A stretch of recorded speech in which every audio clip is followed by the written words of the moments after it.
অনেক দিন ধরে প্ল্যান হচ্ছিল দক্ষিণেশ্বর যাওয়ার।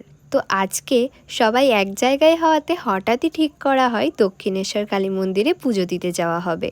যেমন কথা তেমন কাজ, বিকেলে সবাই মিলে বেরিয়ে পড়লাম। সকালে রোদ গরমের কারণে আমরা বিকেলে প্ল্যান করেছিলাম, আর আজকের বিকেলের ওয়েদারটাও ভীষণ সুন্দর ছিল, খুব সুন্দর হাওয়াও দিচ্ছিল। এর আগেও আমি বেশ কয়েকবার এসেছি এখানে।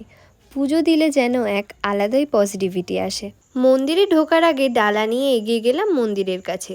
মন্দিরের ভেতরে ক্যামেরা ফোন অ্যালাউ নেই, তাই সেগুলো রেখে আগে গেছিলাম গঙ্গা ঘাটে। আর গঙ্গা ঘাটে আসলে যেন মন এমনিতেই শান্ত হয়ে যায়, তার সাথে হচ্ছিল গঙ্গা আরতি।